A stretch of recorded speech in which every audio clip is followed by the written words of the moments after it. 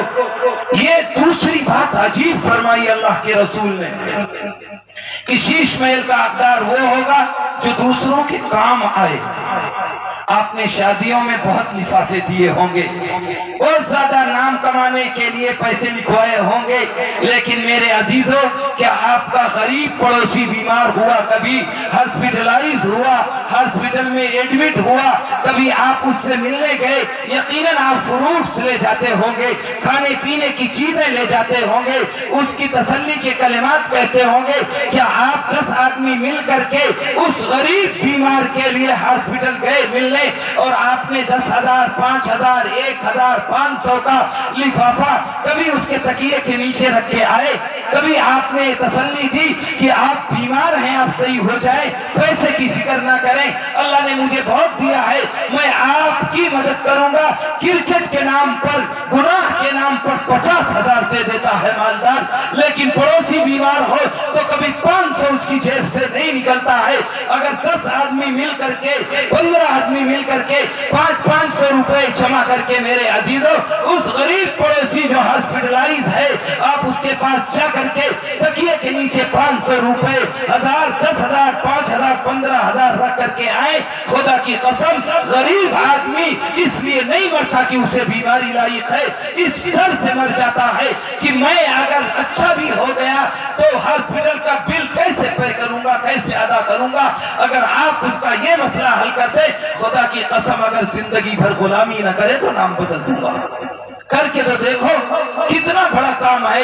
اللہ کے رسول نے فرمایا کہ جو دنیا میں کسی کی ضرورت پوری کرتا ہے، من نفس عن کربۃ من کرب الدنیا نفس اللہ عنہ یوم القیامہ، جو شخص دنیا میں کسی کی معمولی ضرورت پوری کرتا ہے، وہاں جہاں کوئی کسی کے کام نہیں آئے گا، اللہ وہاں اس کی ضرورت پوری کرے گا، وہاں اس کی ضرورت پوری کرے گا۔ کتنا بڑا ثواب ہے۔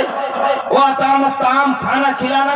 حضرت عبداللہ ابن عباس کا واقعہ آتا ہے، اللہ کے نبی کے چچا زاد بھائی ہیں، بڑے قریبی ہیں، اللہ کے رسول نے بڑی دعاؤں سے نوازا ہے، مفسر قرآن ہیں، قرآن فہمی کی اللہ نے انہیں سبق پڑھایا ہے، عجیب آدمی ہیں، عجیب حالات ہیں ان کے۔ کہتے ہیں وہ مسجد نبوی میں معتکف ہیں، مسجد نبوی کا اعتکاف، جہاں کی ایک نماز 50,000 نمازوں کے برابر، جہاں کے ایک دن کا اعتکاف 50,000 دنوں کے اعتکاف کے برابر۔ اور ایک دن کے اعتکاف کا ثواب جانتے ہو؟ یہ ہے کہ اللہ اس کے اور معتکف کے درمیان اور جہنم کے درمیان 3 اتنی بڑی کھائیاں کھود دیتا ہے جو اس زمین آسمان کے فاصلے بھی کئی گنا بڑی ہوتی ہیں۔ اتنا دور گویا دوزخ سے اس اعتکاف کرنے والے کو کر دیتا ہے۔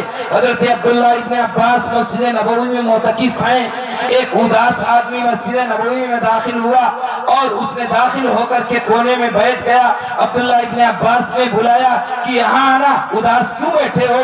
کہنے لگے آج ایک آدمی کا قرض لیا تھا اور قرض لینے کے بعد دینے کی سکت نہیں ہے، وہ پیچھے پڑا ہوا ہے، حالات ناگفتہ بے ہیں، اس لیے مسجد میں اللہ کے لیے آ گیا کہ شاید کچھ سکون مل جائے۔ حضرت عبداللہ ابن عباس اٹھے اور اس کو ساتھ لیا، بائیں ہاتھ میں جوتے لیے اور مسجد نبوی سے نکلنے لگے۔ اس نے ہاتھ پکڑا، کیا غضب کر رہے ہو؟ اتنا بڑا ثواب کا کام چھوڑ کر کے اور مسجد نبوی سے نکل رہے ہو؟ رمضان المبارک کا اعتکاف ہے، قربان چاہیے ان چچا زاد بھائی عبداللہ ابن عباس پر۔ انہوں نے اللہ کے رسول کی قبر کی جانب اس انگلی سے اشارہ کیا اور فرمایا کہ اے وہ شخص، میں نے اس صاحب قبر صلی اللہ علیہ وسلم کو یہ فرماتے ہوئے سنا ہے کہ اگر کوئی کسی انسان کی معمولی ضرورت پوری کرنے کی کوشش کرتا ہے، معمولی ضرورت پوری کرنے کی کوشش کرتا ہے تو اللہ اسے 10 سال کے اعتکاف کا ثواب عطا فرماتے ہیں۔ ایک دن کا نہیں، 10 سال کا اعتکاف۔ تم پڑوسی کی کتنی ضرورت پوری کرتے ہو؟ پڑوسی کی بیماری، شادی کے لیے بیٹی تیار ہوتی ہے، تم کتنا چپکے سے تعاون کرتے ہو؟ ایک کیلا دے کر کے تو آدمی فوٹو کھچوا لیتا ہے، لیکن چپکے سے پڑوسی کی کتنی مدد کرتا ہے؟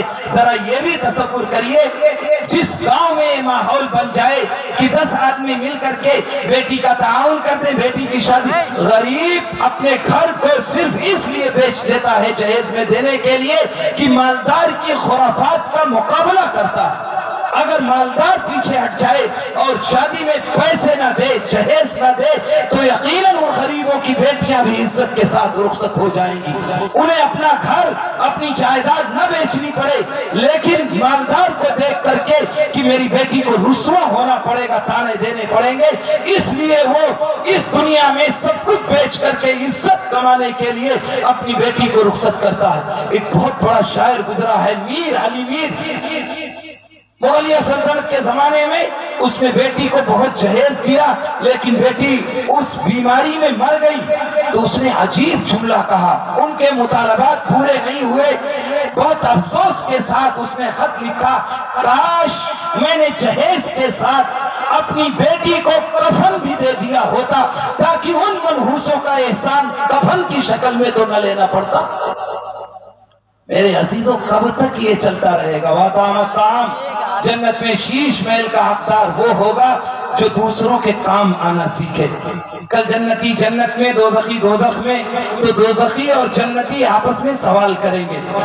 جنتی دوزخی سے کہے گا کہ یار میرا تیرا دوستانہ تھا، ہم دونوں ساتھ رہا کرتے تھے، زندگی ساتھ گزارا کرتے تھے، تجھے دوزخ میں اللہ نے کیوں ڈال دیا اور مجھے جنت میں ڈال دیا؟ تو دوزخی جنتی سوال کریں گے تو دوزخی جواب دیں گے، ما سلککم فی سقر، کس چیز نے تجھے دوزخ میں ڈالا؟ کیا جواب دیں گے؟ قالوا لم نک من المصلین ولم نک نطعم المسکین، کہ ہم نماز نہیں پڑھا کرتے تھے، اب تو نمازی تھا، اذان پہ مسجد جایا کرتا تھا، اور ہم بیٹھے رہتے تھے بیٹھک میں، چائے کی دکان پر، ہم تیرے ساتھ مسجد نہیں جاتے تھے۔ وَلَمْ نَكُ نُطْعِمُ الْمِسْكِينَ، تو غریبوں کی مدد کرتا تھا، ان کے کام آتا تھا، اور میں ان کے کام نہیں آتا تھا، اس لیے تمہیں جنت میں ڈال دیا گیا اور ہمیں دوزخ میں ڈال دیا گیا۔ کتنی بنیادی وجہ ہے دوزخ میں ڈالنے کی، یہ کبھی ہم نے سوچا؟ وَطَعَمَ الطَّعَامَ، دوسرا کام، جنت میں شیش محل کا حقدار ہونے کے لیے دوسروں کے کام آنا سیکھو۔ نمبر 3، وَعَدَامَ الصِّيَامِ، نفلی روزے کا بھی اہتمام کرو۔ فرض روزے تو فرض ہی ہیں، وہ تو رکھنا فرض ہے، لیکن آپ نفلی روزے بھی رکھا کریے، اللہ تمہیں دنیا میں بھی مالدار بنائے گا، آخرت میں بھی عزت دار بنائے گا۔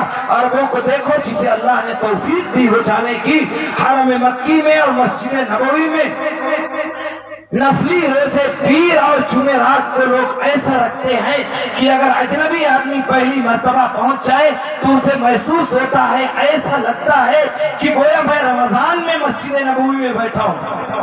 اتنا بڑے دسترخوان لگتے ہیں، میں نہیں سمجھتا کہ دسیوں ہزار لوگ پیر اور جمعرات کا روزہ رکھتے، پوری مسجد نبوی کھل رہتی ہے روزے داروں سے، اور اللہ نے کتنی دولت سے نوازا ہے۔ سوچ سکتے ہیں آپ، وہ کھاتے ہیں جو ان آنکھوں نے زندگی بھر دیکھا نہیں ہوگا، ایسے گھر میں رہتے ہیں کہ آپ اسے جنت تصور کر لیں، صرف اس لیے کہ اللہ نے ان وجوہات میں سے ایک وجہ یہ بھی ہے کہ وہ نفلی روزوں کا اہتمام کرتے ہیں۔ نمبر 4، وَصَلَّى بِاللَّيْلِ وَالنَّاسُ نِيَامٌ، آخری بات یہ ہے کہ جس شخص کو اللہ شیش محل عطا فرمائے گا، اس کی چوتھی خصلت یہ ہے کہ کبھی کبھی رات کی تاریکی میں نیند کھل جائے تو نماز تو فرض ہی ہے، کبھی تہجد کی نماز بھی پڑھ لیا کرے۔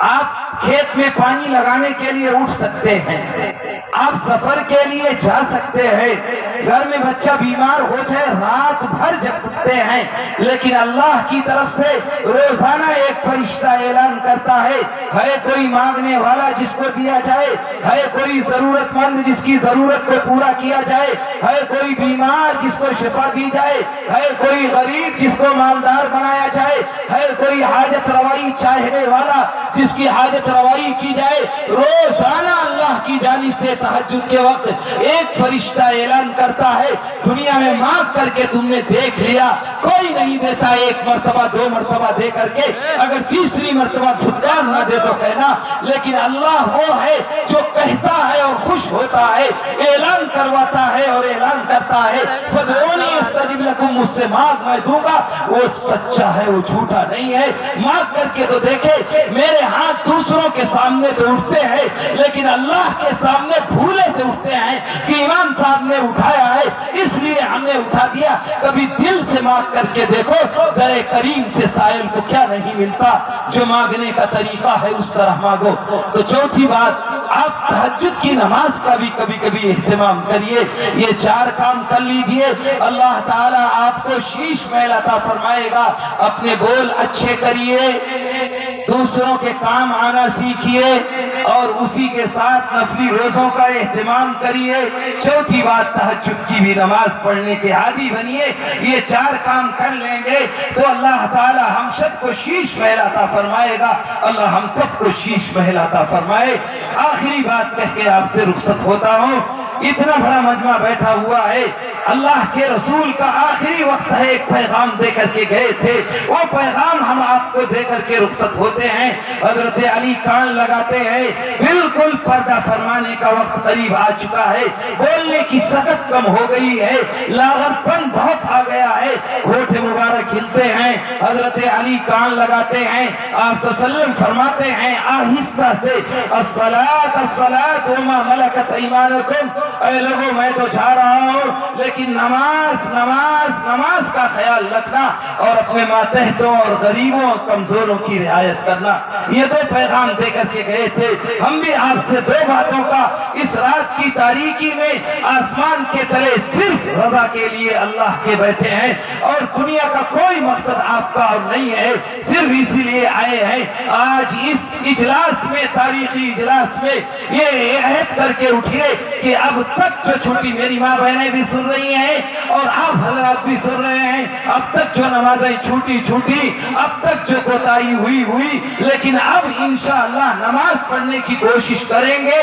اگر کبھی چھوٹ جائے، سو جاؤ تو جب اٹھو پڑھ لو، قضا ہو جائے جب گھر آؤ پڑھ لو، کہیں چلے جاؤ بھول چوک ہو جائے جب توفیق ملے پڑھ لو، لیکن پڑھنے کی عادت ڈالو، دھیرے دھیرے نماز کے عادی بن جاؤ گے۔ ہر شخص ہاتھ اٹھا کے وعدہ کرے کہ اب تک جو چھوٹی ہے یقیناً چھوٹ گئی، لیکن اب کبھی نماز نہیں چھوڑیں گے۔ ہاں بھائی پڑھیں گے انشاءاللہ کہیں، عورتیں بھی انشاءاللہ کہیں، بھائی پڑھیں گے انشاءاللہ، بھائی انشاءاللہ کہیں۔ اور دوسرا کام، اب تک دوسروں اور پڑوسیوں کو ستا کر دیکھ لیا میرے عزیزوں، اب کچھ دن ہمدردی، محبت اور پیار بانٹ کے دیکھ لو، اپنے ماتحتوں کی رعایت کرنا، اپنے غریبوں کے کام آنا سیکھ لو، جو کچھ طاقت ہو۔ میں نہیں کہتا تم لٹا دو اپنا، 2 روپے کی طاقت ہے 2 روپے کی مدد کرو، 1 روپے کی طاقت ہے 1 روپے کی، نئی طاقت ہے آج کسی غریب کو ادھر سے ادھر لے جانا ہے، اسے پہنچا دو، کسی کا تعاون کر دو۔ خدا کی قسم اگر یہ صفت اپنا لو تو یہ قوم جو دوسری ہے ہماری دشمن ہے، یہ تو پتھر کو پوجتی ہے، آپ کو نہیں پوجے گی، آپ کو بھی پوجے گی، لیکن شرط یہ ہے کہ ایک پتھر کی بھی تقدیر بدل سکتی ہے، شرط یہ ہے کہ قرینے سے تراشا جائے۔ پتھر بھی بت بن جاتا ہے، ترس اخلاق تو بڑھاؤ۔ کتنے واقعات میں آپ کو سنا سکتا ہوں ابھی یہی کہ ایک اخلاق کی بنیاد پر مسلمان دوسری برادری باضابطہ اسلام میں داخل ہو گئی۔ اخلاق کا پہلو نہیں بیان کر رہا تو ہر آدمی ہاتھ اٹھا کے وعدہ کرے کہ اب تک جو چوک ہوئی لیکن اب دوسروں کے کام آنے کی کوشش کریں گے۔ ہاں بھائی کریں گے، آپ نیت کریں، نیتوں کو بدلنا اللہ کا کام ہے، میرے آپ کے بس میں نہیں ہے۔ آپ نیت کریں، تدبیر اسباب یہ اللہ کی طاقت ہے، اللہ کرے گا۔